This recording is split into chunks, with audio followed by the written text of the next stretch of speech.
Olá, meus amigos, minhas amigas, espero que estejam bem. Vamos hoje para o nosso terceiro encontro de dosimetria da pena. É o encontro em que nós vamos finalmente concluir essa temática. Muito bem. No nosso primeiro encontro, nós vimos que, ao condenar o indivíduo pela prática de um crime, o juiz deve realizar o cálculo da sua pena, a dosimetria da pena, levando em consideração uma série de circunstâncias relacionadas ao fato, ao autor, para chegar à pena mais adequada àquele caso, né? Uma exigência feita pelo princípio da individualização da pena. Nós vimos que, para chegar a essa pena individualizada, o juiz vai levar em consideração essas circunstâncias dentro de um sistema previsto no Código Penal, que é o sistema trifásico. Através desse sistema, o juiz ele sai de um ponto de partida, que é a pena mínima em abstrato prevista para o crime pelo qual o indivíduo foi condenado. A partir desse ponto, ele entra então no sistema propriamente dito e, numa primeira fase, vai analisar um primeiro grupo de circunstâncias chamado de circunstâncias judiciais, previstos lá no artigo 59, como nós vimos ainda no nosso primeiro encontro. Depois de levar em consideração as circunstâncias judiciais, modulando a pena a partir do que ele encontrar, o juiz atinge a chamada pena base, que, como nós vimos, não pode ser menor que o mínimo nem maior que o máximo da pena prevista em lei para aquele delito. Com a pena base em mãos, o juiz vai para a segunda fase do sistema, em que ele vai levar em consideração um outro grupo de circunstâncias, denominado de circunstâncias agravantes e atenuantes, conforme nós vimos no nosso segundo encontro. Depois de aplicar eventuais agravantes e atenuantes sobre a pena base, o juiz atinge a chamada pena intermediária, que, assim como a pena base, não pode ficar abaixo do mínimo nem acima do máximo previsto em lei. Na aula de hoje a gente vai então finalmente chegar à terceira fase, uma vez que, com a pena intermediária em mãos, o juiz parte para a terceira e última fase do sistema, em que ele vai analisar um novo grupo de circunstâncias, agora denominado causas de aumento e diminuição da pena, também chamado e por alguns autores de majorantes e minorantes. E depois de aplicar então essas causas de aumento e diminuição da pena, o juiz vai concluir a dosimetria da pena, chegando à pena definitiva, a pena que efetivamente o condenado deverá cumprir. Então vamos hoje analisar essa terceira fase e as causas de aumento e diminuição da pena. Sobre as causas de aumento e diminuição da pena, também chamadas então de majorantes ou minorantes, a gente começa destacando que, assim como nós vimos com as agravantes e as atenuantes, essas circunstâncias já são valoradas pelo legislador. Então, se o legislador considerou a circunstância desfavorável ao condenado, ele a prevê como causa de aumento, determinando então que a pena seja majorada. Se o legislador considerou aquela circunstância favorável ao condenado, ele a prevê como causa de diminuição e exige, estando ela presente, uma redução na pena.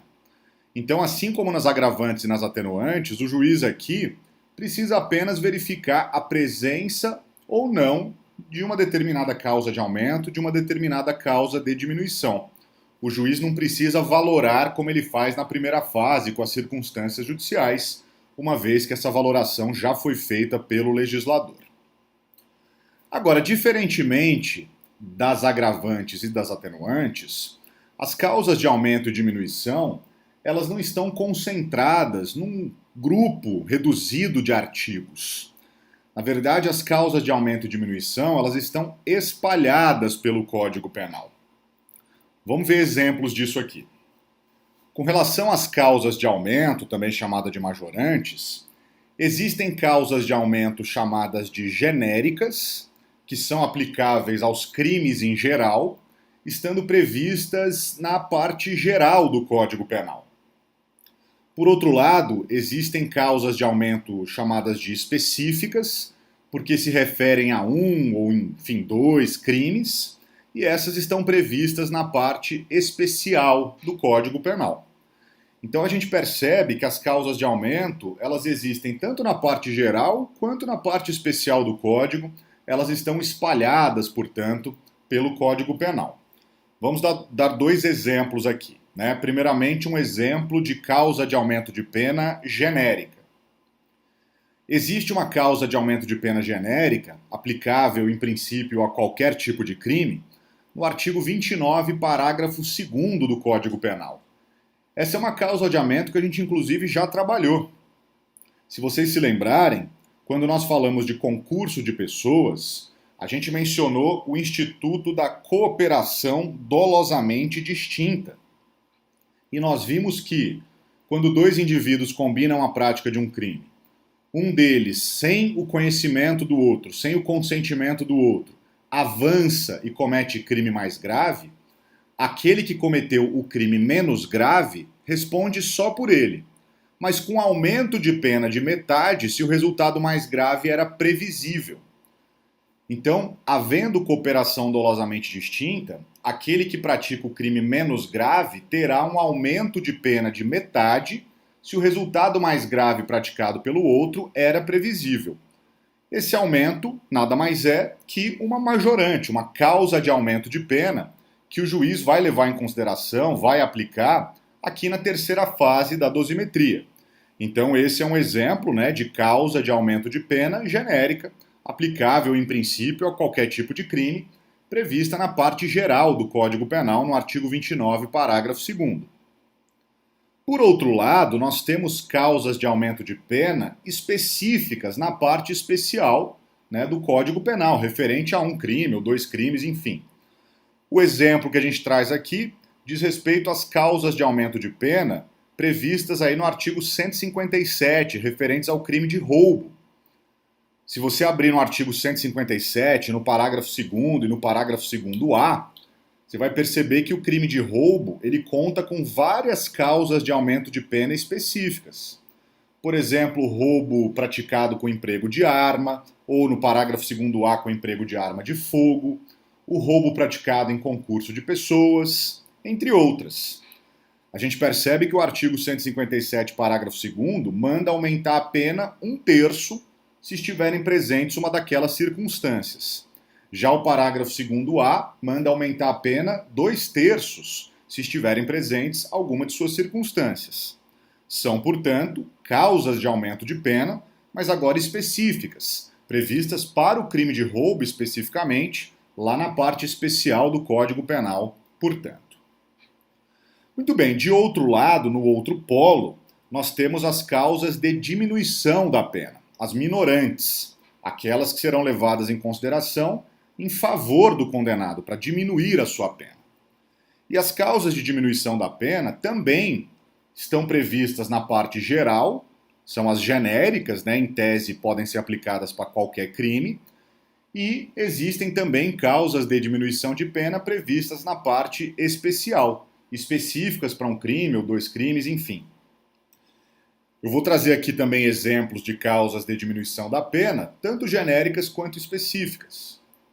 Um exemplo típico de causa de diminuição da pena genérica está no artigo 14, parágrafo único do Código Penal. Nós também já trabalhamos com esse dispositivo que fala da tentativa. E nós vimos lá que, quando o crime é tentado, quando ele não se consuma por circunstâncias alheias à vontade do agente, a pena vai ser diminuída de 1 a 2/3. Nada mais é, portanto, do que uma causa de diminuição da pena. Por outro lado, na parte especial do Código Penal, nós temos lá no artigo 121, parágrafo 1º, um exemplo de causa de diminuição da pena específica, né, tratando, portanto, do homicídio.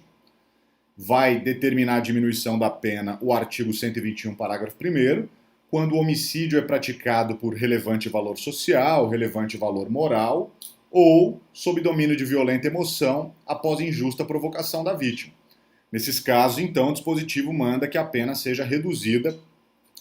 Trata-se de uma causa de diminuição da pena específica do homicídio. Então nós temos espalhadas pela parte geral, né? Nós vimos também, por exemplo, a semi-imputabilidade, que é outra causa de diminuição da pena, entre outras que nós já trabalhamos. Na parte especial tem tantas outras causas de aumento e diminuição, como vocês verão no próximo ano, mas enfim, elas estão espalhadas pelo Código Penal, também existem na Lei Penal Especial, não estão concentradas em alguns artigos, como as agravantes e as atenuantes. Bom, conforme nós mencionamos, existe um ponto de identidade importante entre as agravantes e atenuantes e as causas de aumento e diminuição da pena. Qual é esse ponto? Nos dois casos, o legislador fez a valoração das circunstâncias e dividiu elas em dois blocos, o das desfavoráveis ao condenado e o das favoráveis ao condenado, né? Então, no caso das agravantes e atenuantes, aquilo que o legislador valorou como desfavorável ao condenado, ele coloca no bloco das agravantes. Aquilo que ele valorou como favorável ao condenado, ele coloca no bloco das atenuantes. E a mesma coisa aqui nas causas de aumento e diminuição da pena. Aquilo que o legislador valorou como desfavorável ao condenado, ele põe no bloco das causas de aumento. Aquilo que ele valorou como favorável no bloco das causas de diminuição. Em razão desse ponto de semelhança entre agravantes e atenuantes e causas de aumento e diminuição, alguns confundem uma circunstância com a outra. Alguns confundem agravante e causa de aumento, causa de diminuição e atenuante, e essa confusão não pode ser feita. Porque como elas são aplicadas em fases diferentes do sistema, uma confusão entre uma e outra geraria uma pena inadequada, uma pena incorreta. Então, para evitar que a gente faça qualquer tipo de confusão, eu vou trabalhar com vocês com as principais diferenças entre causas de aumento e diminuição da pena e agravantes e atenuantes. Talvez a diferença mais emblemática que permita que a gente diferencie um grupo do outro de maneira mais clara está no quantum de aumento ou diminuição. Ou seja, na fração que o juiz deve aumentar ou diminuir na presença aí de agravantes, atenuantes, causas de aumento e diminuição da pena. Qual que é a diferença nesse ponto? Como nós vimos, as agravantes e atenuantes, que estão previstas lá nos artigos 61 e seguintes do Código Penal, nas agravantes e atenuantes, o legislador não determinou o quantum de aumento para as agravantes, nem o quantum de diminuição para as atenuantes. A lei não fala nada. Os dispositivos que nós vimos não têm nenhuma fração determinada, né? Nós vimos que, no silêncio da lei, a jurisprudência acaba aplicando um sexto, mas esse é um entendimento jurisprudencial, porque a lei silencia nesse aspecto. Então essa é a característica das agravantes e atenuantes. O quantum de aumento e diminuição não está previsto em lei. Por outro lado, nas causas de aumento e diminuição da pena, a lei traz a fração de aumento ou a fração de diminuição que o juiz deverá aplicar. A gente acabou de mencionar nos exemplos do slide passado, né? No caso da cooperação dolosamente distinta, quando o resultado mais grave é previsível, a lei manda aumentar metade. Ela estabelece qual é a fração de aumento para aquela causa de aumento específica. No caso do roubo, ela manda aumentar 1/3 ou 2/3, mas enfim, ela estabelece a fração de aumento para aquela causa específica. Diminuição, mesma coisa. No caso da tentativa, o legislador manda diminuir de 1/3 a 2/3. Muito embora ele deixe aí um intervalo, ele determina qual é a fração de diminuição. Então a maneira mais simples de identificar uma causa de aumento, né, no lugar de uma agravante, ou uma causa de diminuição no lugar de um atenuante, é verificar se onde ela está prevista está determinada a fração de aumento ou diminuição. Se há lá uma fração determinada, você sabe que é uma causa de aumento ou diminuição da pena. Se não há, isso é uma agravante ou uma atenuante, tá? Então essa talvez seja a principal diferença entre os dois grupos da segunda e da terceira fase do sistema.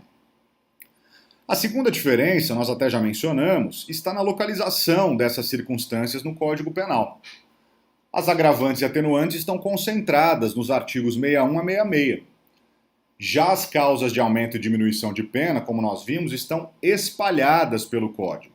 Estão na parte geral, estão na parte especial, enfim, tem causas de aumento e diminuição da pena espalhadas no Código todo. Elas não estão concentradas num grupo de artigo, como estão as agravantes e atenuantes. E por fim, a terceira diferença a ser apontada está nos limites do resultado. Como nós vimos, depois de aplicar as agravantes e atenuantes, o juiz chega à pena intermediária.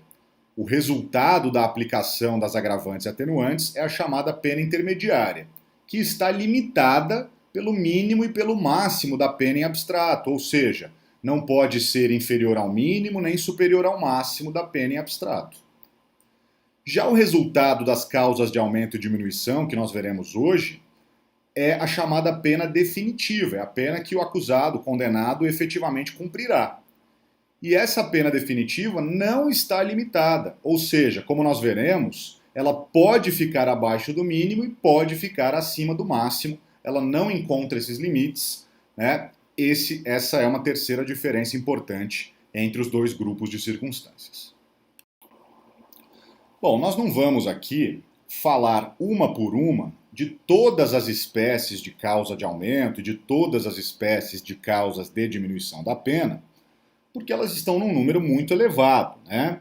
Na verdade, nós já falamos das causas de aumento e diminuição da pena da parte geral, né, no momento adequado, falamos da tentativa, da semi-imputabilidade, da cooperação dolosamente distinta, etc, etc. E vocês vão falar das causas de aumento e diminuição da pena da parte especial, as específicas de um ou outro crime, no ano que vem, quando vocês forem trabalhar com o direito penal parte especial. Então, esse momento a gente não trabalha com cada uma delas, como nós fizemos na primeira e na segunda fase, né? O que a gente destaca aqui é como serão aplicadas as causas de aumento e diminuição da pena, uma vez reconhecidas pelo juiz naquele caso concreto. Muito bem. Se o juiz encontra uma causa de aumento de pena, ele vai aumentar a pena intermediária usando aquela fração que a lei determinou. Se, por outro lado, o juiz encontra uma causa de diminuição da pena, ele vai diminuir, minorar a pena intermediária, valendo-se da fração que a lei determinou. Então aqui, o quantum de aumento ou de diminuição da pena já não é mais uma opção do juiz, uma escolha do juiz. Ele deve seguir aquilo que a lei determinou. Se a lei determina uma fração exata, como no exemplo da cooperação dolosamente distinta, que ela determina metade de aumento, o juiz é obrigado a aplicar essa fração exata, metade do aumento. Se a lei determina uma fração com intervalo, como na tentativa, né, que fala para diminuir a pena de 1 a 2 terços, o juiz ele pode variar, mas dentro desses limites. Não pode diminuir menos de 1 terço nem mais de 2 terços, né? Então, a característica que nós já mencionamos aqui é que a fração de aumento ou diminuição, fixa ou variável, está definida pela lei e o juiz deve seguir aquilo que a lei determina. Muito bem. Aqui destacamos a situação em que o juiz encontra uma causa de aumento, ele vai aumentar a pena intermediária, uma causa de diminuição, ele vai diminuir a pena intermediária. Agora a gente tem que dar uma olhada em como o juiz vai atuar quando ele encontra uma pluralidade de causas de aumento, ou seja, mais de uma causa de aumento, ou então ele encontra mais de uma causa de diminuição, ou então ele encontra tanto causa de aumento quanto causa de diminuição.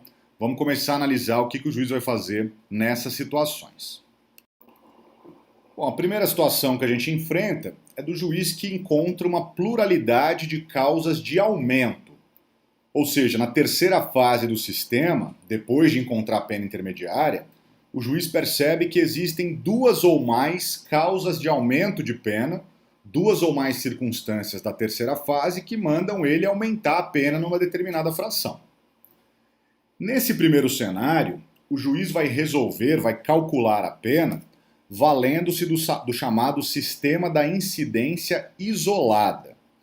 O que diz o sistema da incidência isolada? Havendo duas, três ou mais frações de aumento a serem aplicadas na pena intermediária, o juiz vai procurar o resultado de cada fração diretamente na pena intermediária. Então, tem lá uma primeira fração de 1 terço, por exemplo. Ele vai pegar 1 terço da pena intermediária. Tem uma segunda fração de 1 sexto. Ele vai pegar 1 sexto da pena intermediária. Tem outra fração de metade. Ele vai encontrar metade da pena intermediária. Depois ele vai somar todos os valores para então chegar na pena definitiva. É isso que manda, né? Assim manda o sistema da incidência isolada. Então olha o exemplo que eu coloquei para vocês para deixar um pouco mais clara a aplicação desse sistema. Imagina que o juiz está lá fazendo a dosimetria da pena, passou pela primeira fase, passou pela segunda fase, chegou a uma pena intermediária de 6 anos. Na terceira fase, ele encontra duas causas de aumento da pena. Uma mandando aumentar a pena em 1/3, a outra mandando aumentar a pena em metade. Ele vai fazer esse aumento, ou esses aumentos, valendo-se do sistema da incidência isolada. Então olha que simples. Primeira causa de aumento de 1/3, ele vai na pena intermediária, que é de 6 anos, calcula 1/3 de 6, que é 2, chega lá ao aumento que ele deve aplicar em razão dessa primeira causa, 2 anos. A segunda causa de aumento de metade, de novo, ele vai na pena intermediária, 6 anos, encontra qual é o valor do aumento, seria 3 anos, metade de 6 é 3. A segunda causa de aumento vai implicar um aumento de 3 anos, portanto. Ele então pega esses 6 anos, aumenta os 2 anos mais os 3 anos, ele chega a uma pena definitiva de 11 anos. Bem tranquilo, bem simples o cálculo nesse primeiro cenário, com a aplicação do sistema da incidência isolada. O segundo cenário se apresenta quando o juiz encontra uma pluralidade de causas de diminuição agora. Ele encontra duas ou mais causas de diminuição e vai aplicá-las na pena intermediária. A gente começa destacando que o juiz não pode usar o mesmo sistema da incidência isolada que ele usa na pluralidade das causas de aumento. E olha que simples entender o porquê que ele não pode usar o mesmo sistema. Imagina, por exemplo, que eu tenha lá a pena intermediária de 6 anos, como nós vimos no outro caso, e eu tenha duas causas de diminuição de metade. Se eu usar o sistema da incidência isolada, metade de 6 é 3, é a primeira causa de diminuição, metade de 6 de novo é 3, 6 menos 3 seria 0. Então, usar o sistema da incidência isolada nas causas de diminuição não é possível, porque pode conduzir a uma pena 0, e o sistema não pode aceitar uma pena 0, numa situação como essa. Então, quando há a pluralidade de causas de diminuição, o juiz não usa o sistema da incidência isolada. Ele vai usar o sistema da incidência cumulativa, que é um pouquinho mais complexo. Como é que funciona o sistema da incidência cumulativa? Imagina lá então que o juiz tenha duas causas de diminuição que ele deve aplicar sobre a pena intermediária. Ele vai pegar a pena intermediária, vai extrair a primeira fração de diminuição e vai chegar a um resultado x.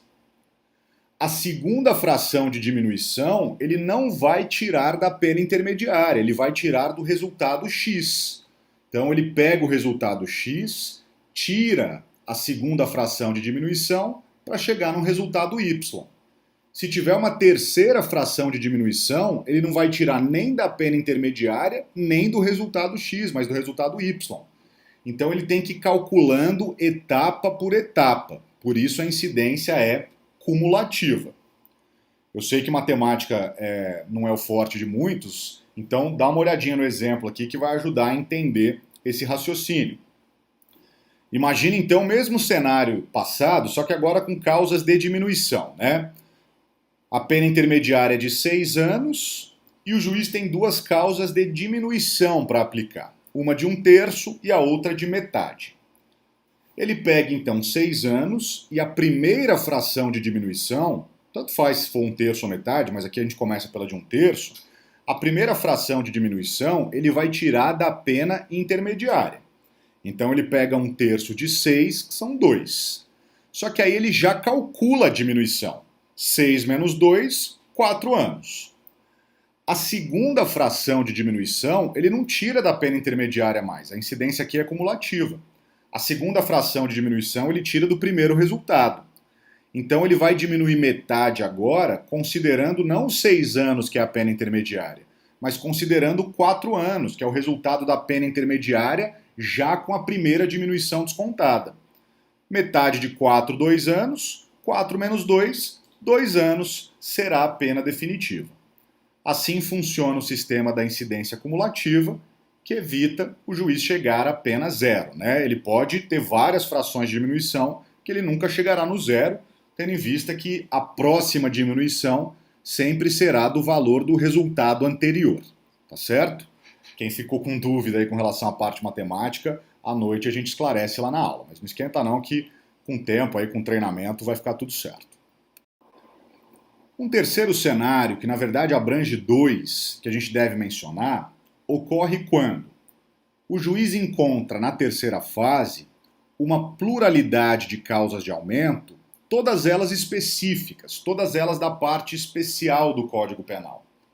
Ou então, quando o juiz encontra uma pluralidade de causas de diminuição, também todas específicas, todas da parte especial do Código Penal. E a gente precisa mencionar essas situações em razão da redação do artigo 68, parágrafo único do Código Penal.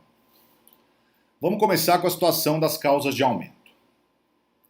Se o juiz encontra duas ou mais causas de aumento e elas estão na parte especial do Código, são específicas, portanto, o artigo 68, parágrafo único, vai dar ao juiz, nesse caso, uma opção.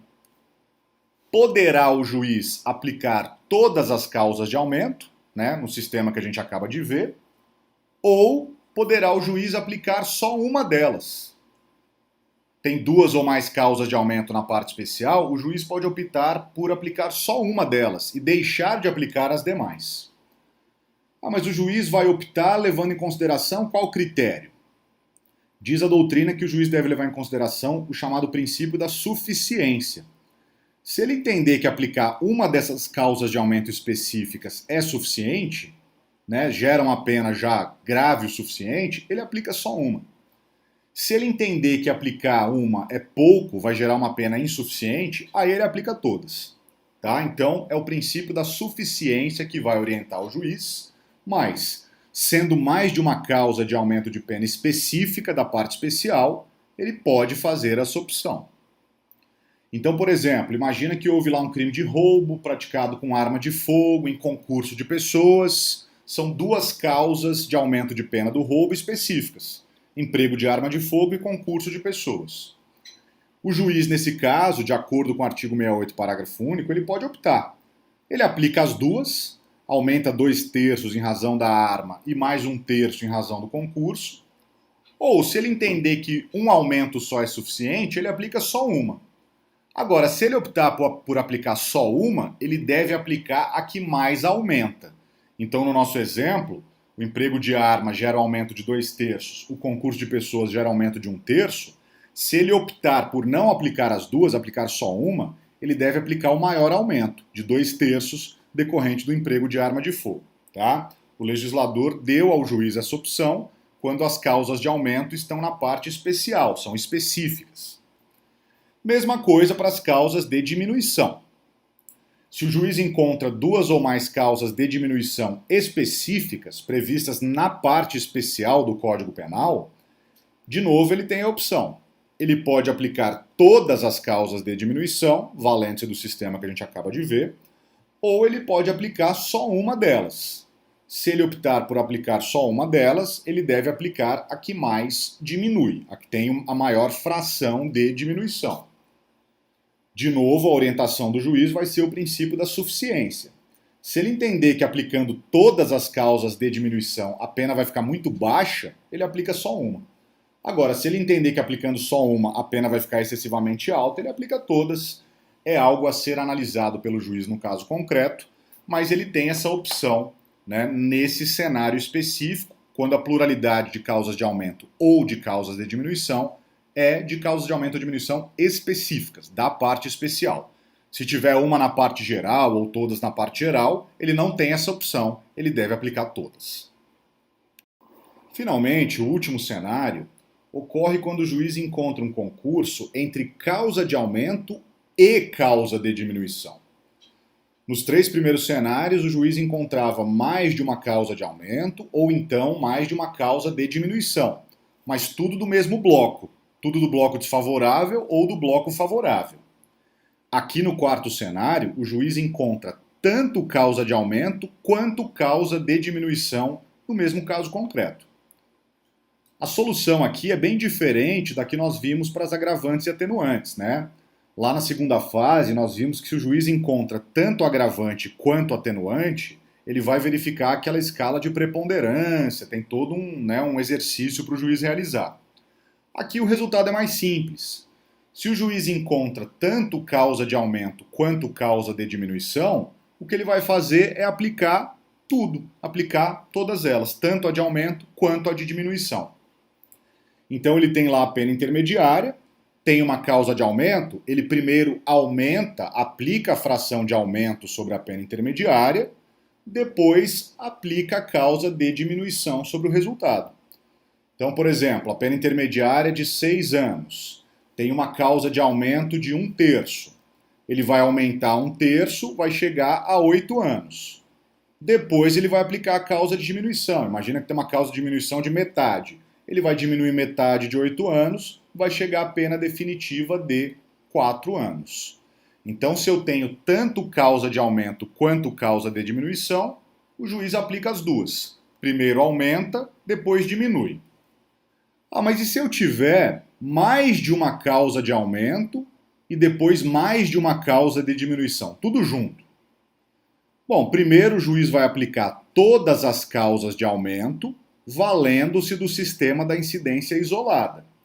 Aplica todas as causas de aumento no sistema que nós vimos, que é o das causas de aumento. Incidência isolada, todas as frações são extraídas da pena intermediária. Depois que ele aplicar todas as causas de aumento, ele aplica todas as causas de diminuição, mas agora valendo-se do sistema da incidência cumulativa. Então, a primeira diminuição ele tira, do resultado da aplicação das causas de aumento, chega no resultado X, a segunda diminuição é do resultado X, chega no resultado Y e assim sucessivamente, tá? O fato é, não há aqui compensação de uma com outra, não há escala de preponderância, ele aplica tudo, primeiro as de aumento, depois as de diminuição, cada uma dentro do sistema que nós vimos próprio. Bom, depois de aplicar as causas de aumento, depois de aplicar as causas de diminuição, ou ambas, ou eventualmente não vai ter nenhuma causa de aumento e diminuição, né? Em boa parte dos crimes não há, no caso concreto, nenhuma causa de aumento e diminuição, mas enfim, depois de analisar as causas de aumento e diminuição e aplicá-las eventualmente, se elas estiverem presentes, o juiz chega ao resultado da terceira fase, que é a pena definitiva. Essa é a pena que o acusado deverá efetivamente cumprir. Conforme nós já adiantamos, a pena definitiva não encontra limite na pena em abstrato. Diferentemente da pena base e da pena intermediária, a pena definitiva pode ser menor que o mínimo previsto em lei para aquele crime e ela pode ser maior que o máximo previsto em lei para aquele crime. Então não é incomum, por exemplo, você ver um crime de roubo que tem a pena mínima de 4 anos, no caso concreto o indivíduo pegando uma pena de 2 ou 3 anos. É perfeitamente possível, desde que haja causa de diminuição da pena. Também é muito comum a gente ver um homicídio em que a pena máxima é 30 anos, o indivíduo pegando uma pena de 40 anos, desde que existam causas de aumento da pena, né? Então é perfeitamente possível a pena final, a pena definitiva, ser menor que o mínimo e maior que o máximo, uma vez que após a terceira fase não há essa limitação. Então, o juiz passando, encontrando o ponto de partida, passando pela primeira fase, analisando as circunstâncias judiciais e chegando à pena base, indo para a segunda fase, analisando as agravantes e atenuantes e chegando à pena intermediária, atingindo a terceira fase, analisando as causas de aumento e diminuição da pena e chegando à pena definitiva, o juiz aqui conclui o seu cálculo da pena, conclui a dosimetria da pena, chega, portanto, à pena que o condenado naquele processo deverá efetivamente cumprir. Mas chegando à pena definitiva, o juiz ainda não concluiu a sua tarefa aí na sentença.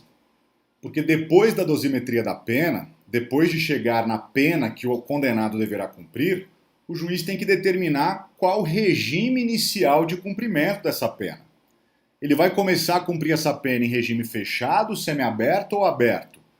na sentença depois da dosimetria da pena, o juiz tem que determinar qual será esse regime inicial.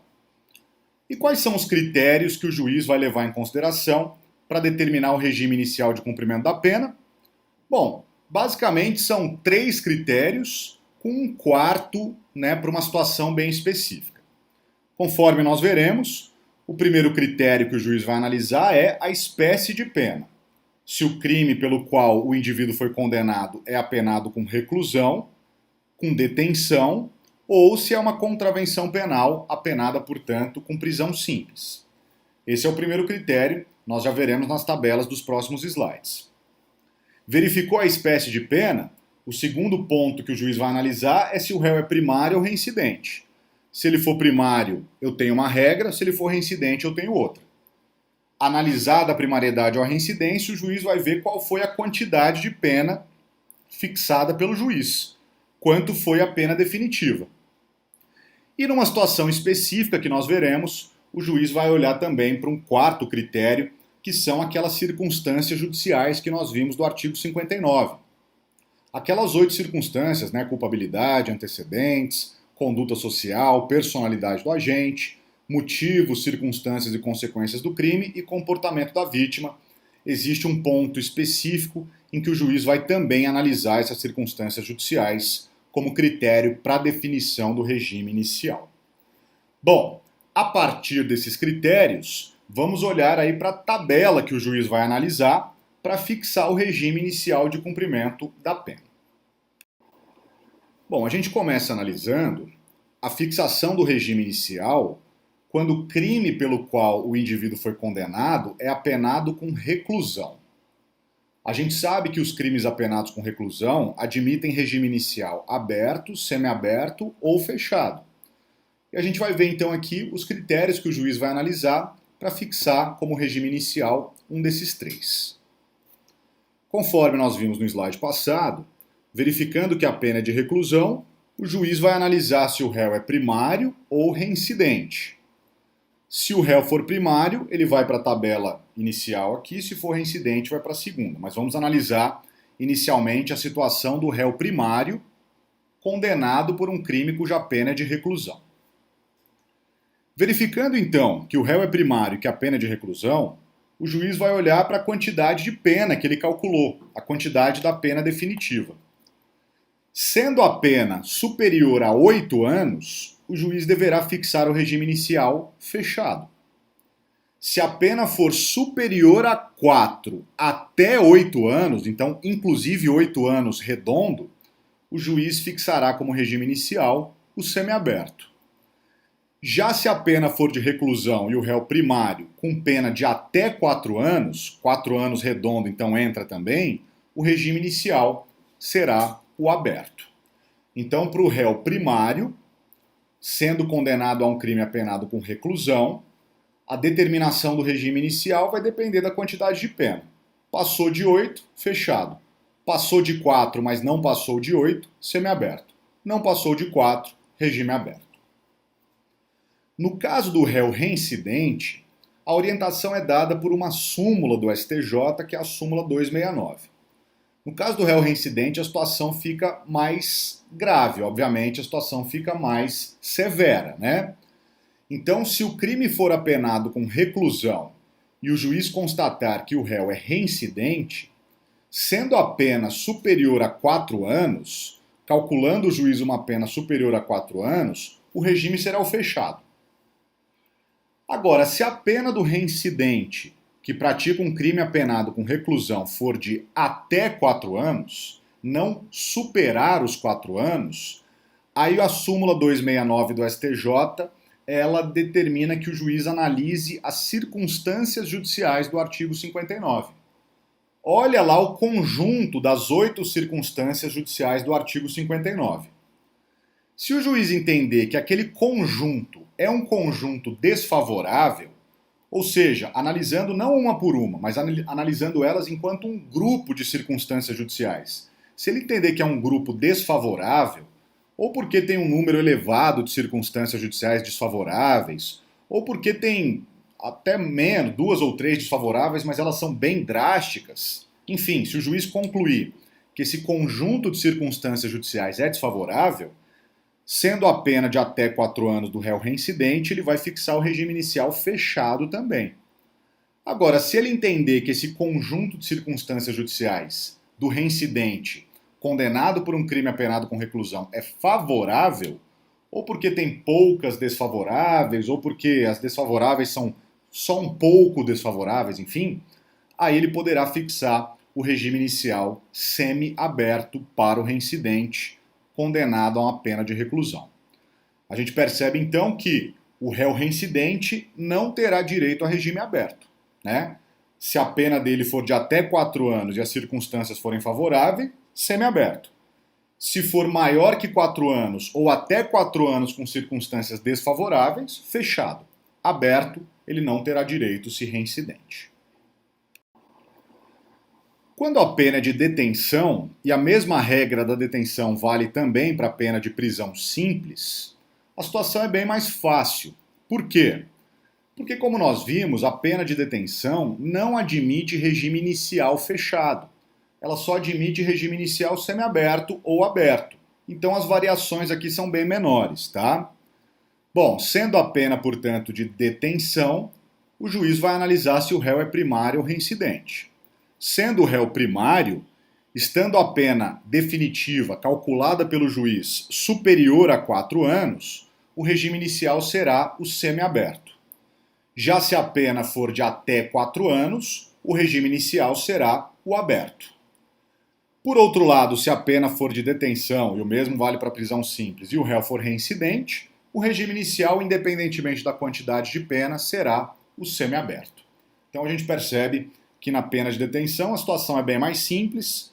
Para o primário, acima de 4 anos, ou para o reincidente, semiaberto. E para o primário, até 4 anos, regime aberto. Essas são as tabelas que o juiz vai olhar na pena de detenção, valendo a mesma regra para a prisão simples.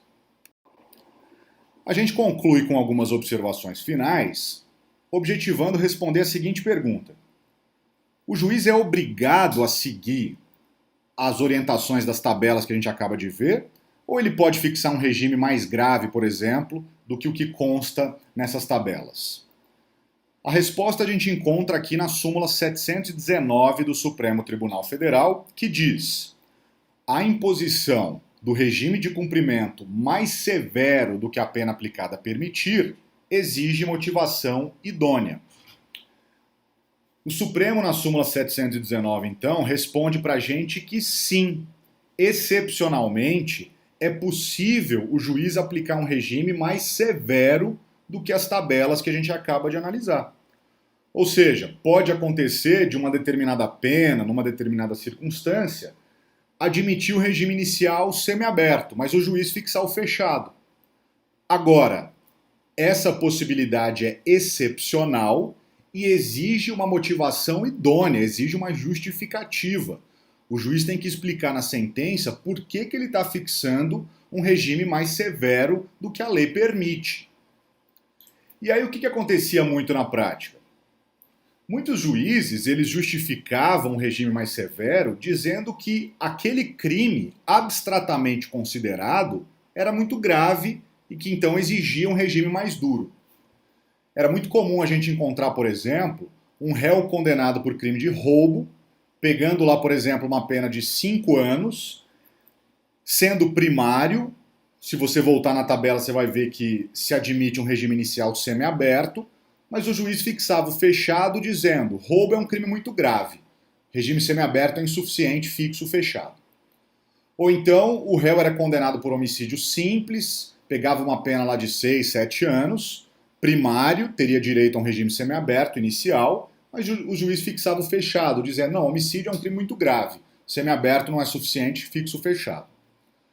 Em razão dessas constantes justificativas na gravidade em abstrato do crime, para tentar justificar o regime mais severo do que a lei permite, a súmula 718 do Supremo, ela trouxe a seguinte redação: a opinião do julgador sobre a gravidade em abstrato do crime não constitui motivação idônea para a imposição de regime mais severo do que o permitido segundo a pena aplicada.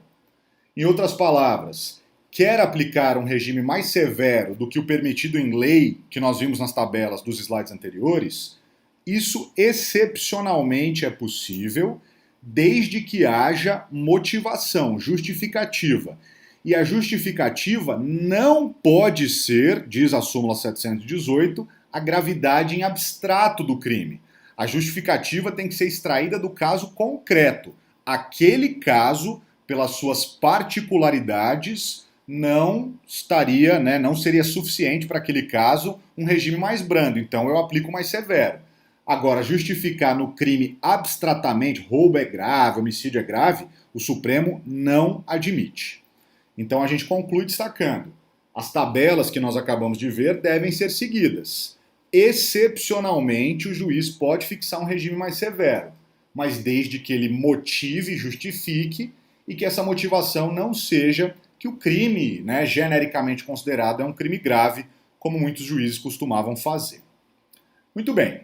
Com isso, a gente conclui a dosimetria da pena, essa parte da matéria aí mais intrincada, mas no período da noite a gente vai entrar, fazer aí uma série de exercícios, trabalhar bastante aí com a aplicação da pena em casos práticos, para que a coisa fique bem assimilada, tá? Então, espero vocês à noite, para que a gente possa fazer aí os exercícios de dosimetria da pena e resolver quaisquer dúvidas que surjam, tá bom?